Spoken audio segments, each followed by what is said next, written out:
Hello again. Right, let's get on with what I think helps. Certainly helps me be creative. Now, maybe it's different for me because I'm artistic and I like technology. Right,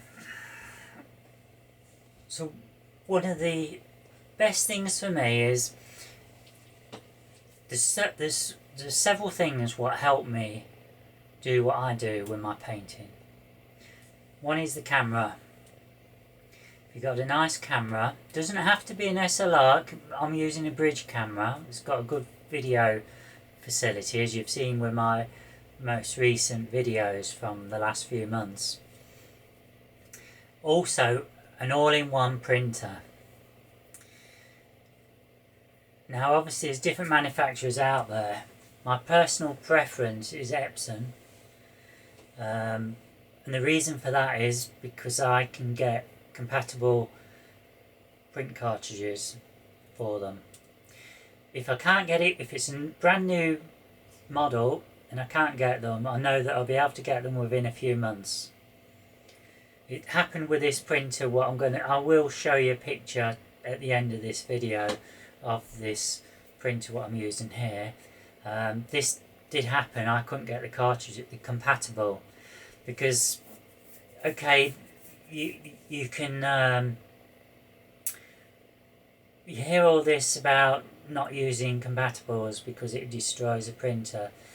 I've been using compatibles for I would imagine over 20 years, and I've been using one supplier for most of my ink cartridges. I got through many hundreds. I bet I've gone through 500 sets of ink in the last 15 years. Loads. A lot of that was when I was at college, and that was my funds and that paid for that. That's what helped me do what I did. Anyway,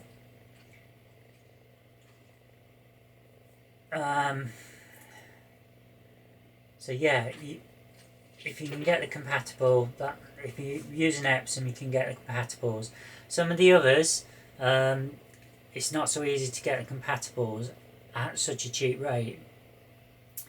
Giving you an example, this particular printer here, I managed to get, just trying to think of the cost, 611. I think I've got it in the end up. I bought from two different suppliers, and I think I've got about 13 sets of ink for around £60, including postage. I think that's what it was. And the ink came within, what are we on? 3 days. 3 days, yeah. And that was including a weekend. There's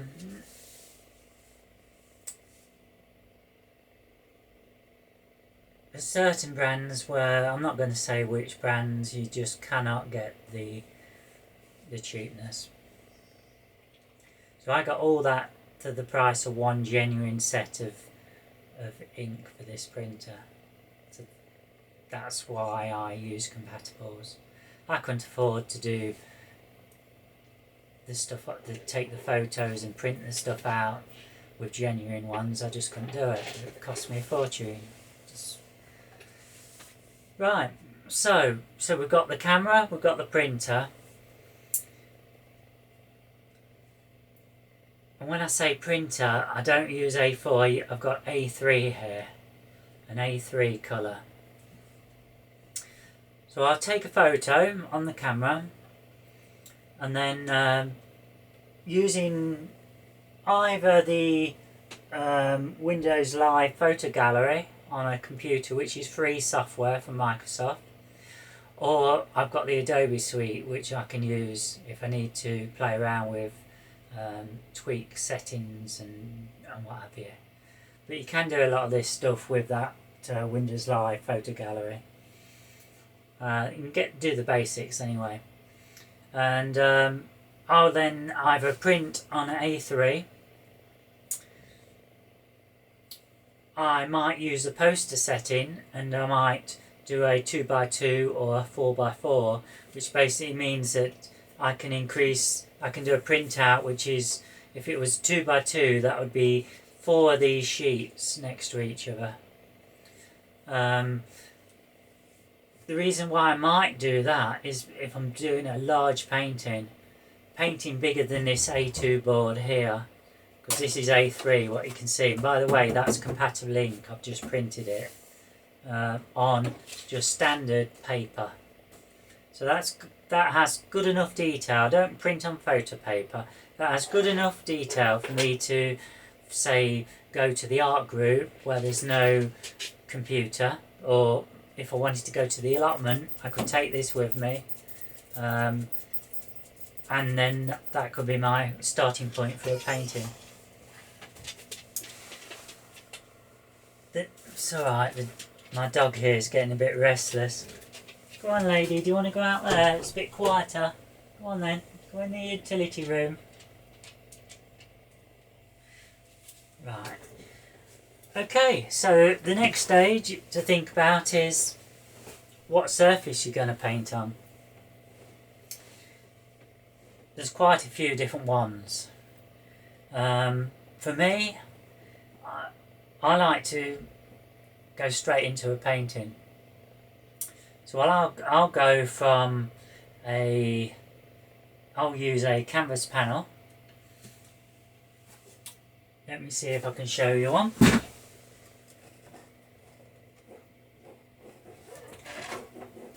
Here's an example.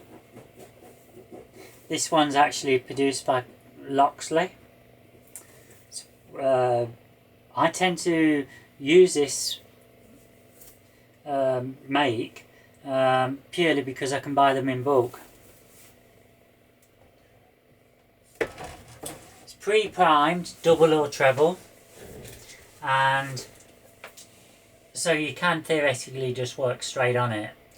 You will hear some artists will say that they actually scrub theirs down because there might be bits of debris and dust and what have you on them. It doesn't affect my style of painting. I know I always forget to do it, and I've done 100 paintings in the last year, and it's not my style of painting. Doesn't affect it. Probably if you were doing one, I would have to say then try and think about just wiping it over with a duster just to make sure. But you'll soon discover whether it works for you or it doesn't.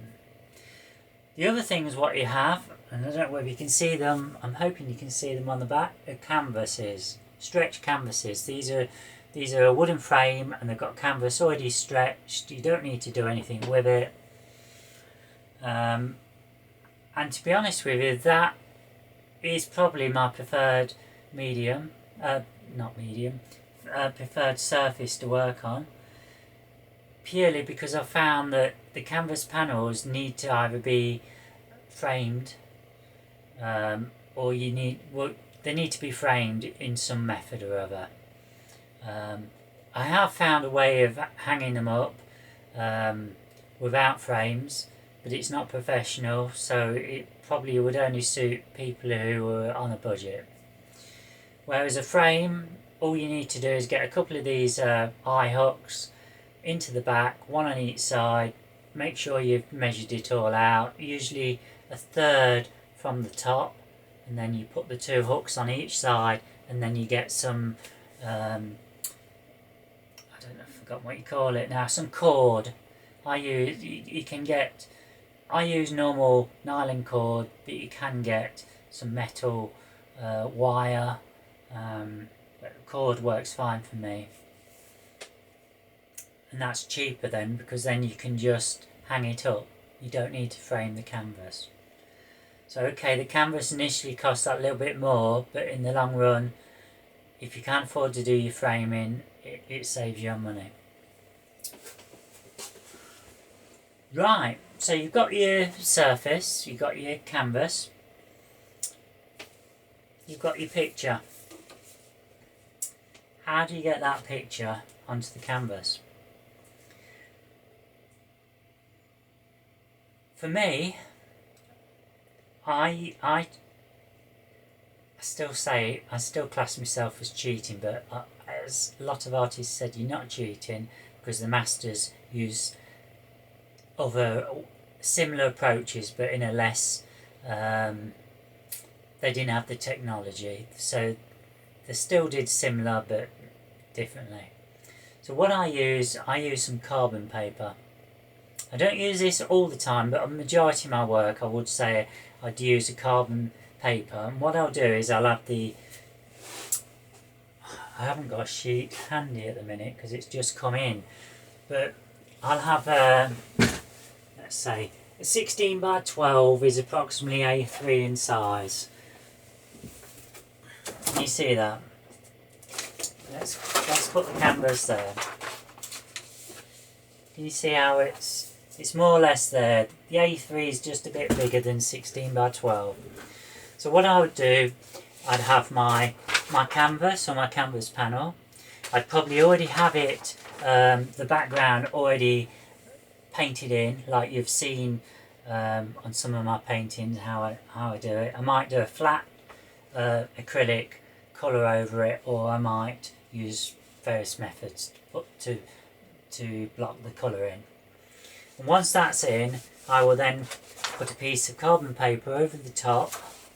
I'll then put my photo on, and then I'll basically draw around all the things what I want to transfer over. The thing to remember is you don't always want to copy it complete. You might just want certain parts. You might want this flower, you might want these leaves here, just here, and maybe this, but you don't want the rest because you've already maybe gave the interpretation of that in the background what you've already painted. So I just put in some key shapes, then I'll lift this off, take the carbon paper off, and it should have transferred an outline onto the surface, and then it's just a matter of painting it in. So that's one method what I use when I need to do a lot of fine work, for instance dahlias with lots of petals. Now I've recently started experimenting with a new style of painting where I'm more free, so things might change over the coming months. I might decide I prefer that method more, but I'll still use this for certain, getting the composition features in the right place, and obviously using that carbon you can just wipe it off if you find it's in the wrong place or you don't like it. You just get a bit of damp tissue and you just wipe it off. Obviously you've got to make sure that your canvas is dry beforehand. I think that will do. That will do for the second video, and I'm probably going to give you a little. I'm not going to do it tonight, I don't think, but because I've already done one painting today. But maybe I think today I'm going to actually go through because I've now got my new sets of ink. I'm going to actually I'm going to print some photos out ready for inspiration for future paintings. Okay, thanks for watching, and I hope it's not been too boring. I know I'm a bit serious then, aren't I? But never mind. Can't be I can't be full of fun and joy all the time. But I am going to be doing more of these videos, and I hope you like them. And as I say, I don't mind. I'm just going to be trying things, so you're going to be watching me. I might produce a complete failure. The videos will go up, whether it's a success or a failure, because then you can learn as well as I can. I hope that's probably what you want. Okay, bye bye.